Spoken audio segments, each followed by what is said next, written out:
True Morning, Ingrid Dunker, Horsham Hale-Bob, and third, Jonathan Paget and Clifton Love.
Welcome to the course walk for the 2016 Mitsubishi Motors Badminton Horse Trials.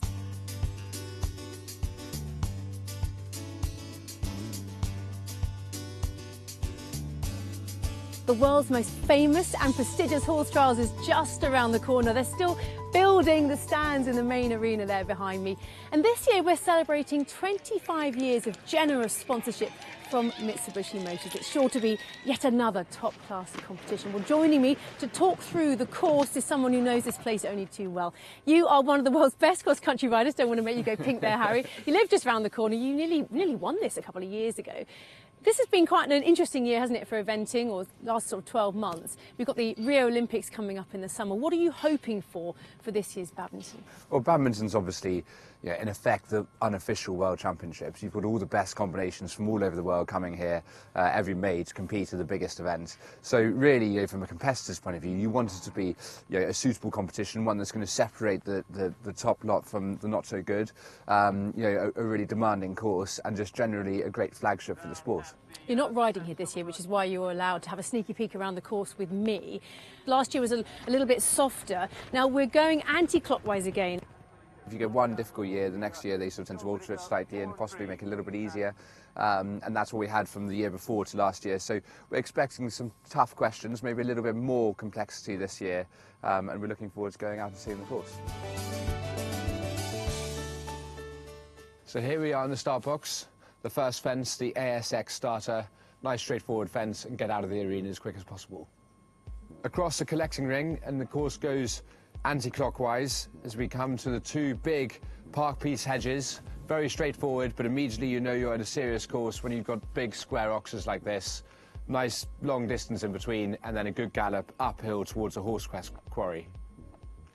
Well, Harry, let's hope the weather isn't like this come cross-country day. It's absolutely freezing and it's raining now here. But this is fence 4 and 5 ABC. This is Giuseppe Delichiese's first question on the course, the Horse Quest Quarry. Historically quite a tricky fence. Tell me what you think of this one this year. So this is the first question where the horses really have to steady up and slow down, and they're going to be very fresh, very keen, and probably putting their arms out slightly because they're so early in the course. So you've really got to take your time to get them back enough before coming down this quite steep slope, which is like a sort of very pronounced speed bump, to a fairly square hay cart before making a very circuitous route, turning left-handed to this first quarry wall on top of the slope. And that's like the first element of a coffin, in that it's a bolt upright stone wall down a steep slope where the horses are jumping into space, so they can't see where they're putting their feet down until they're past the point of no return. So you want to have them very steady and balanced on their hocks and let them run down the slope. This won't be a related distance. The horses will just pick their way up here. They jump very well going uphill, but there's very little room to take off before the second steep wall. So you've just got to stay quite passively, allow the horse to jump on his own before turning right-handed and heading back out on the galloping stretch. So Giuseppe testing the brakes at fence 4 and 5. There is a very, very long alternative, but I can't see anyone taking that. The long gallop downhill towards the Irish Horse Gateway, Huntsman's Close, is interrupted by the Oxer, which is just to slow horses and riders down before they gallop on down into the trees. Harry, I know this is one you want to talk about. Why do you think this is going to be tricky this year? Well, course designers are always trying to come up with new questions, because when they come up with a question, it takes a couple of years before everyone's gone from finding it very difficult to learning how to ride it, and you get the same question designed on little scales of every pony club competition, and all riders and horses learn how to do it. And this is a question which I think Giuseppe has come up with, which is to take your normal corner and cut the end off it. So you would normally jump a corner at around this point. If you've still got the end and the flag here, you'd be jumping it around here, which isn't too wide. I'm the point. Whereas now they've cut that off, it forces you to jump it at a much wider point. And that's huge. Which would have previously, you would have been mad to have jumped it here, but you have to now because the flag is here. And there's as much danger as well when sometimes they put the flags closer, depending on whether they put it on that far side or whether they put it in the middle. You then almost have to start jumping them like they're an arrowhead, because you've got as much chance of the horse jumping and banking onto the middle of the fence and going past the left-hand side as to running past the right bit. But these are really big fences, and you've got to be very accurate. And if you go 1 or 2 degrees off your line, it makes it impossibly wide. And is the distance to the second element okay, do you think? Yes, and they brought it in. So this is more akin to how it was 2 years ago, where you've got them on a related 3-stride distance. Whereas last year it was almost like 2 separate fences. You can make a mistake over the first and still right yourself and jump the second one, whereas you've got 3 committed strides here, so you've got to be dead accurate at the first, otherwise you'll be paying for it at the second. And like the Quarry, there's another really long alternative, isn't there? There is. There's a big circular route where you jump the second element first and come right round and jump this one, but you'd only be doing that either if you're trying to get round for the first time, or if you've had a problem and you've got to resort to plan B, but otherwise they force you to go straight and jump. It's a very, very serious question. From there, you head towards the lower lake, and the horses approach bizarrely from beneath the level of the water, coming uphill, and they see the water beneath the log as they then have to jump the log at a slight angle. It's a chance for them to get their feet wet before carrying on the course, and they've got more difficult water complexes ahead of them. You're in front of the house now as you approach the Jack Wills garden fences. Look, the paint's still wet. Or is that just the rain making it wet? Tell me what you think about this fence. So it's technically very straightforward, but they are very wide oxers. So you've got the first oxer coming in and then a turn to the second one before you get back into a good gallop. So you obviously won't want to be wasting time here, but quite cleverly Giuseppe's given you wide fences, so the easy route would obviously be to angle and just shave off the corner, but because they're so wide you really want to get dead straight. It's always difficult to walk the distance here, because when you're travelling at speed, what you walk from a technically show jumping distance doesn't always come up. So I think there'll be an element of people having a plan but actually doing something slightly different and maybe coming on one less. And also something worth noting come the day of cross country is that potentially you could have horses going through the other part, coming the other direction, which would be quite cool, wouldn't it? Yeah, so through the same area here you've got 2 upright gates later on, and those need real, effectively it's a similar question, but they want real riding, bolt upright gates, and you don't want to be put off by a horse coming the other way. As you then make the long gallop down the avenue towards the fallen tree and the Swindon Designer outlet mound.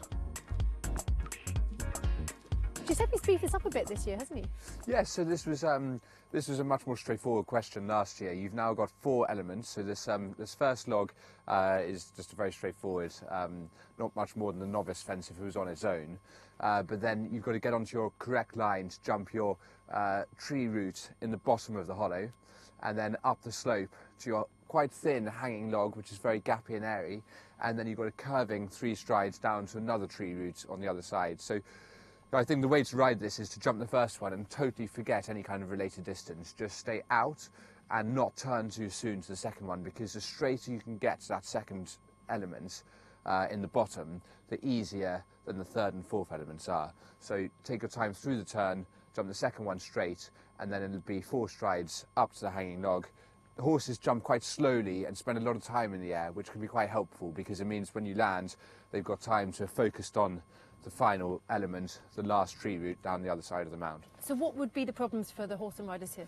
I think if you try and harry it down here and you jump this first one, you knife in a little bit, and then you're still trying to turn through the bottom of the hollow, you could just leave a knee on that log, and particularly if you get in a little bit close to it, whereas by staying out, you just take your time, let the horse have time to come up and jump, and then if you can take out the element of the bending lines by getting really out wide, so you ride the second, third and fourth parts on as much of a straight line as possible, that's much easier. Nice and natural though. Giuseppe's favourite log that he searched high and low for, or Hugh searched high and low for, and it's nice to see it back on the course.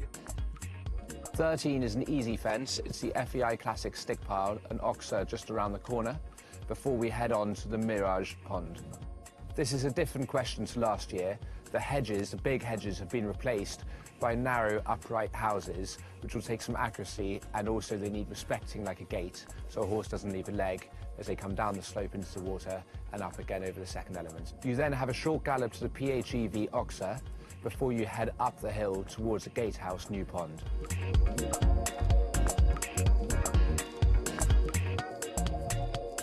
It does look a little bit different from last year. It was a skinny in the middle, wasn't it? Now we've got an Oxer in the middle of the water. Yes, it's the same question coming in, and it's great having this fence here, because not only is it another water complex, but also they've utilised about the only hill in the park, so definitely from an endurance point of view has an effect on the horses. The long pull up here is quite tiring.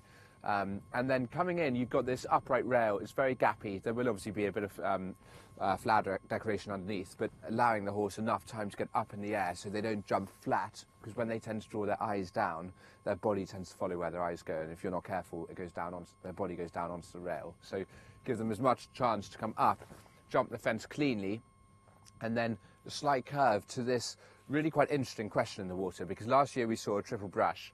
It's not often you see a big spread in water, because horses have an instinct to get their feet down as quick as possible. So in water they want to just get back onto the ground as soon as they can. So it's not really in their instincts to jump generously out with a bit of a spread.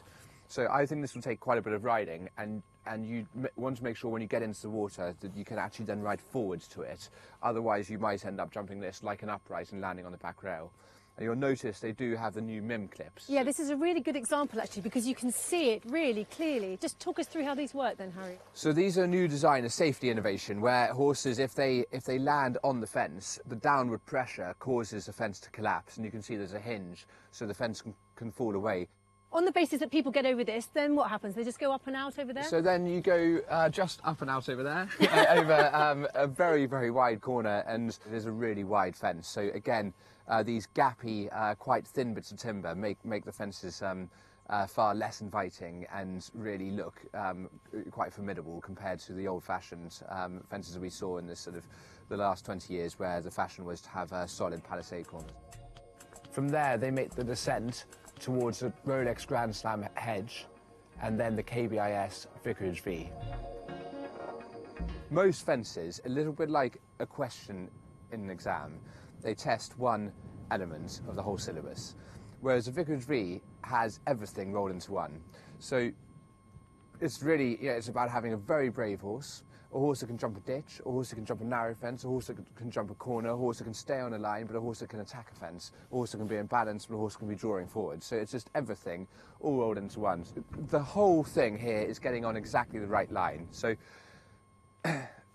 picking your line straight through here, so you're equally balancing, not coming too much left to right and opening this inviting door where the horse jumps out to the side, but equally not squaring up too much to the rail where the horse locks on and jumps the fence and then disappears down into the muddy, sweaty water the other side. It's about being completely on a knife edge where you're on the right line, you're equally balancing the two hazards either way. When it comes to the Vicarage V, even the best horses can have a real gore kind of look. So it's about keeping their head up, keeping the hind leg underneath, and really seeing your line and just attacking it.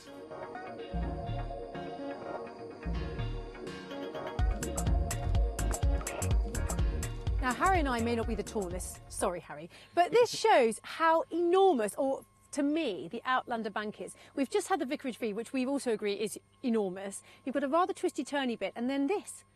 It's a huge step up. So you've obviously, it's a very big bank anyway, and then you've got the fence afterwards. But jumping a bank, a horse has to jump that much higher than they do over a normal fence, because a normal fence, they're only looking to just clear it and maybe just have a few inches beneath their belly in the top of the fence. Whereas with a bank, they've got to go high enough that they can then get their landing gear down to get their legs down. So So it's a big physical effort to get up, and then they don't even have time for a stride on top. They land and bounce immediately straight over this hay rack, which again has a bit of a spread to it, and it's quite narrow, the face of it. Almost a skinny, not it's quite. Almost a skinny. In today's terms, it's probably not, because the horse is so good at jumping narrow fences, but it's got a bit of a spread to it, so it means it's a little bit less forgiving if you fumble up. If you just land on the edge of that to try and jump to the back of it, it's obviously a much bigger effort.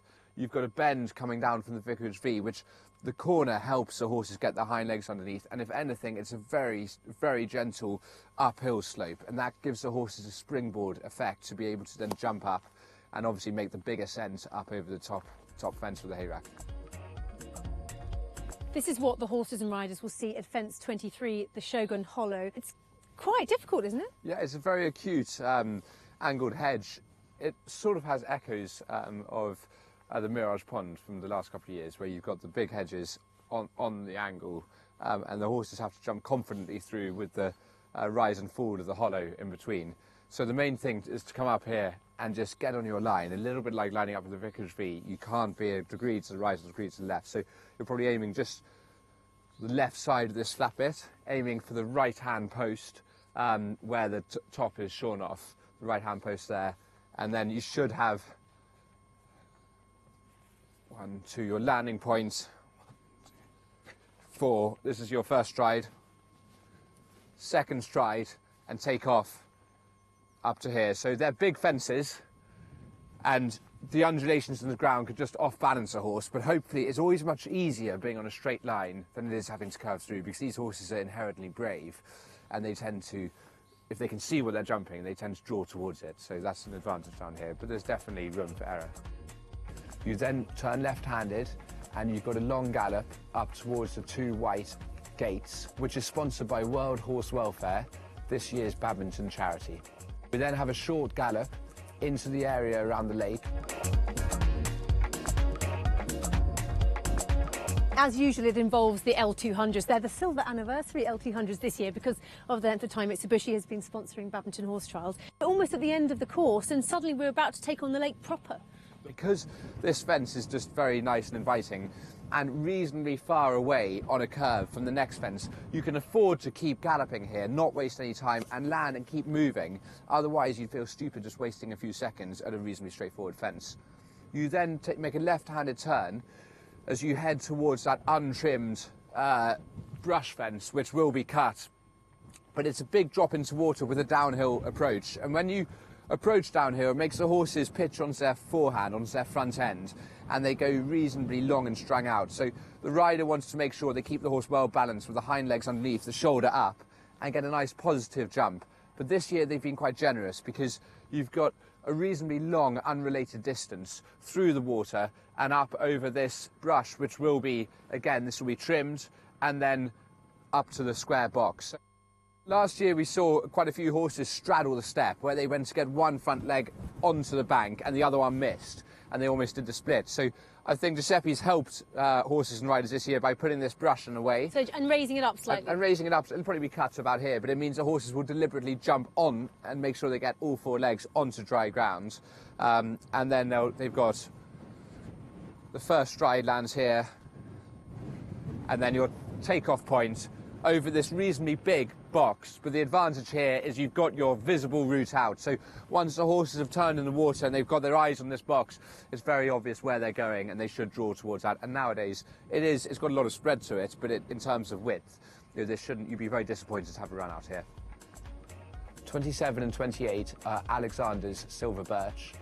These are 2 oxers which are on a very fine line.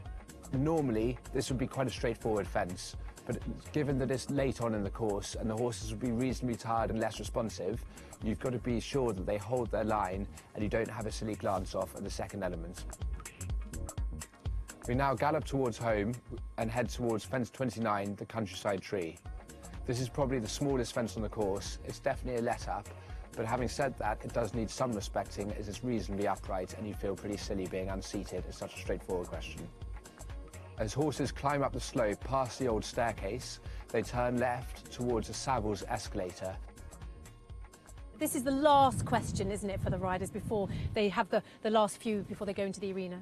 It is, and it's definitely more difficult this year. So Giuseppe came up with this new escalator fence last year, and it's really goes towards the end of the course, and it's very difficult to know how the horse is going to react, partly because by this stage the horse's stride physically becomes longer than it does earlier in the course. So when you measure the distance between elements, you've got to take into consideration that if the stride is 20% longer later on in the course, the fences seem much tighter.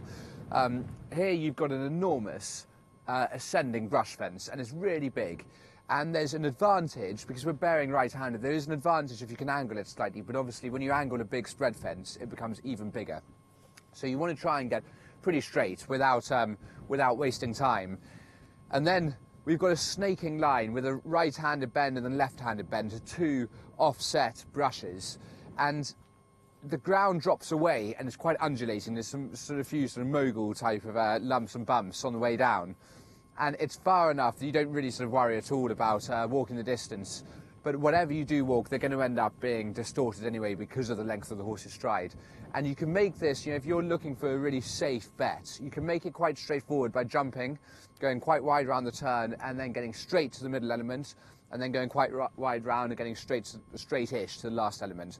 Or you can shave off your turns and really just knife across, angle the middle element, and then ride a straight line down to the last. So you can choose how safe you want to play it, but obviously if you're being competitive, you know you're less than a minute from home now, your clock's ticking, you're trying to get home. We're 3 from home at the Devaku Keeper's Brush. This is a very inviting fence, something that hasn't changed over the years and always gives horses and riders a great feeling. The horses now head up towards the main arena and have to jump the Rolex Crossing, beautifully carved logs with pheasants on the rear side. These are offset, and although they're a relatively straightforward question, for this stage in the course, riders will be taking no chances. They'll be getting a good line through here before they then turn towards the main arena and the last fence. And so, Harry, to the Mitsubishi finish. Now, it's not looking quite like it's going to come cross country day. Obviously, the stands aren't quite ready yet, but what's it like? You've done this so many times. Coming in, flying for the finish, trying to make that time. What's the feeling like? Well, you've obviously just got great excitement getting towards the end of the course. It's a massive effort to get this far, not just having jumped around the course, but also the whole effort of getting to Badminton in the first place. Normally riders and horses are preparing for 6 months out to get here, so to get right within sniffing distance of the finish, you're just determined not to trip over the last fence. So normally you want to just take your time, not hurry them round the corner, and just let them pop the last fence, and then hopefully meet your team of grooms and owners and all enjoy the celebrations having completed. And to get to that point, the riders will have had to jump 33 fences, 45 jumping efforts, 6,500 metres. It's just such a massive effort. How would you sum up the track that you've seen, Giuseppe Di Chiesa's 2016 Badminton track? You'd always be disappointed if you came to Badminton and you didn't think it looks a bit scary and very imposing. And this year, definitely, it's a big ask. There's some very technical questions, and I think from last year's course, he's made some of the fences more difficult, so we should have an exciting competition on our hands. OK, well, I'm looking forward to it. I hope you've enjoyed our preview. Let's all look forward to the 2016 Mitsubishi Motors Badminton Horse Trials.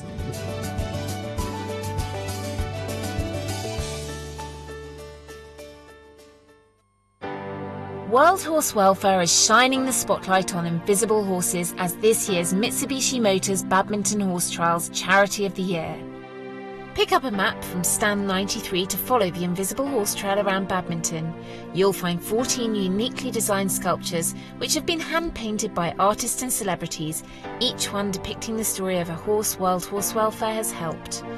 Visit our stand and you can help to paint the final horse on the trail and make it visible. By participating in the trail, you can join a competition to win a fantastic prize. You can even meet May, who posed for the sculpture, at the World Horse Welfare Garden Gates in front of Badminton House. May